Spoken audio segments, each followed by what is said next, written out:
တချိန်ကချစ်သူတွေဖြစ်ခဲ့ပေမဲ့အကြောင်းရင်းတစ်ခုကြောင့်လမ်းခွဲခဲ့ရတဲ့ရွှေသမီးနဲ့ဇံမင်းသားစွမ်းပရိသတ်များအားလုံးပဲမင်္ဂလာပါရှင်တချိန်ကအရန်ချစ်ခဲ့ကြတဲ့ချစ်သူတွေဆိုပေမဲ့အကြောင်းရင်းတစ်ခုကြောင့်လမ်းခွဲလိုက်ရတာကတော့ဇံမင်းသားစွမ်းစာအနေနဲ့တရုတ်ဆောင်မင်းသမီးရွှေသမီးပါဒီနေ့မှာတော့အနုပညာလောကမှာလူတော်တော်များများမသိရှိလိုက်ကြတဲ့တချိန်ကအရန်ချစ်ခဲ့ကြပေမဲ့ကံကြမ္မာရဲ့အလဲအပြောင်းတွေကြောင့်လမ်းခွဲခဲ့ကြရတဲ့ဇံမင်းသားစွမ်းစာအနေနဲ့တရုတ်ဆောင်ရွှေသမီးတို့ရဲ့အချစ်ဇလန်နဲ့ဘာကြောင့်လမ်းခွဲခဲ့ရတယ်လဲဆိုတဲ့အကြောင်းတွေကိုပြောပြပေးသွားမှာပါ။အားလုံးသိကြတဲ့အတိုင်းပဲဇမင်းသားစွမ်းစာနေဟာတခေတ်တကာကအစသဖြင့်လောကမှာထိတ်တန်းနာမည်ကြီးပြီးတော့အောင်မြင်ဆုံးမင်းသားတဦးဖြစ်ခဲ့ပါတယ်။အခုလက်ရှိမှာဇသပင်လောကကိုစိုးမိုးထားတာကမင်းသားအောင်စပူဖြစ်ပေမဲ့စွမ်းစာနေအောင်မြင်ခဲ့တဲ့အရှိန်အဝါက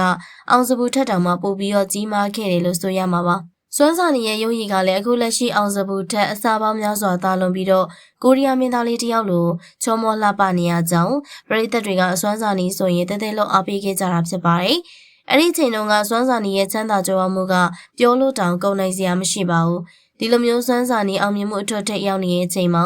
မင်းသမီးရွှေသမီးနဲ့ချစ်ကြိုက်ခဲ့ကြတာပါ။အဲ့ဒီအချိန်မှာတော့ရွှေသမီးဟာအခုလိုပဲနာမည်ကြီးမင်းသမီးမဖြစ်သေးပဲ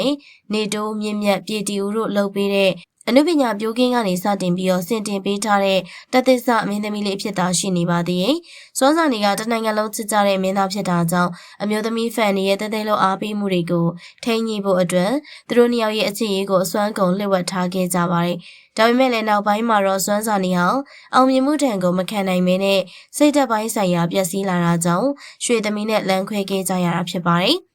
လက်ရှိချိန်မှာတော့သူတို့နှစ်ယောက်ရဲ့ဘဝကစန့်ကျင်ဘက်တွေကိုရောက်ရှိနေပါပြီ။ဇမင်းသားစွမ်းစာနေအောင်ကျမ်းမာရေးချိန်နေဆိုးဝါးနေရကြောင်းဇမကနိုင်တော့ဘဲနဲ့အနုပညာအလုပ်တွေနဲ့ဝေးကွာနေရပါတယ်။တစ်ဖက်မှာလည်းရွှေသမီးကတော့အခုဆိုရင်နိုင်ငံကျော်မင်းသမီးကြီးဖြစ်နေပြီဖြစ်တယ်လို့မင်းသားအေးချမ်းမောင်နဲ့ချစ်သူတွေဖြစ်နေပြီဆိုတဲ့သတင်းတွေကလည်းအကျယ်ပြန့်ထွက်ပေါ်နေပါတယ်။အနုပညာလောကရဲ့အောင်မြင်မှုဆိုတာရေပွဲပမာပါပဲ။စွမ်းစာနေရဲ့ကျမ်းမာရေးချိန်တွေကပရိသတ်တွေအတွက်စိတ်မကောင်းစရာဖြစ်နေတယ်လို့ရွှေသမီးရဲ့တောက်ပြောင်လာတဲ့မင်းသမီးဘဝကတော့အားကျစရာပါ။တချိန်ကသူတို့နှစ်ဦးရဲ့ချစ်ချင်းမြတ်တာကခိုင်မြဲခဲ့ပေမဲ့ကံကြမ္မာကအခုလိုမျိုးခါသီးတဲ့အဆုံးအသက်ကိုပေးခဲ့တာဖြစ်ပါတယ်။အောင်မြင်မှုအထွတ်ထိပ်မှာရှိနေချိန်ကျမ်းမာရေးနဲ့စိတ်ဓာတ်ပိုင်းဆိုင်ရာကိုထိမ့်သိမ်းဖို့ဘယ်လောက်ထိအရေးကြီးတယ်လဲဆိုတာစွမ်းစာနေရဲ့ဘဝကသင်ခန်းစာပေးနေတယ်လို့ပါ။တချိန်ကကိုရီးယားမင်းသားလေးလိုချောမောတဲ့စွမ်းစာနေနဲ့တသစ္စာမင်းသမီးလေးရွှေသမီးတို့ရဲ့အချစ်ဇလံကအမတ်တရားတစ်ခုဖြစ်တာကြံ့ရည်ခဲ့ပါတယ်။အောင်မြင်မှုနဲ့ကျမ်းမာရေးကြားက